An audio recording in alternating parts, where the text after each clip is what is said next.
আফগানিস্তানের বাগরাম বিমান ঘাঁটিতে আবারও ফিরতে চায় যুক্তরাষ্ট্র। তবে ওয়াশিংটন ডিসির পরিকল্পনাকে প্রত্যাখ্যান করেছে তালেবান সরকার।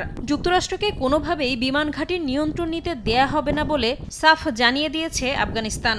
শুক্রবার সামাজিক যোগাযোগ মাধ্যমে আফগান পররাষ্ট্র মন্ত্রণালয়ের এক কর্মকর্তা জানান, মার্কিন সেনাদের আফগানিস্তানে প্রবেশের বিষয়টি ছাড়া ট্রাম্প প্রশাসনের সঙ্গে অন্য যে কোনো বিষয়ে কাবুল আলোচনায় বসতে প্রস্তুত। এ সময় রাজনৈতিক ও অর্থনৈতিক সম্পর্ক উন্নয়নের ক্ষেত্রে যৌথ স্বার্থ ও পারস্পরিক শ্রদ্ধাবোধ বজায় রাখার উপর গুরুত্ব আরোপ করেন তিনি।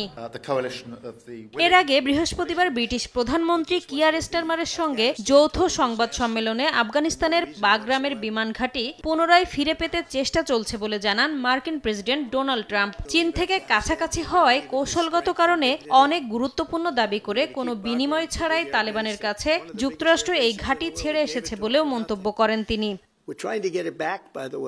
এদিকে মার্কিন গণমাধ্যম সিএনএন এর প্রতিবেদন বলছে, চলতি বছরের মার্চ থেকেই বাগরাম ঘাঁটি আবারও ফিরে পেতে যুক্তরাষ্ট্র তোড়জোড় শুরু করেছে।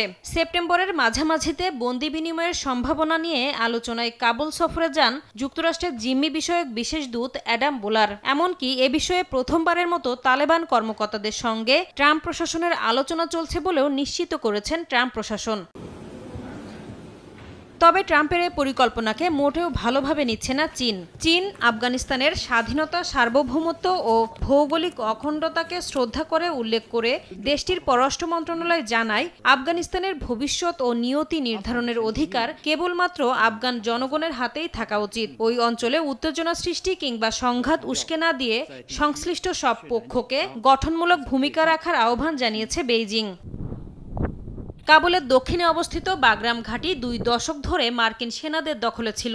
যুক্তরাষ্ট্রের তথাকথিত সন্ত্রাসবিরোধী যুদ্ধের নামে এখানকার কারাগারে হাজার হাজার মানুষকে আটকে রাখা ও নির্যাতন করা হতো বলে অভিযোগ রয়েছে। পরে 2021 সালে আফগান সরকার পতন ও মার্কিন সেনা প্রত্যাহারের পর সেটি দখলে নেয় তালেবানরা।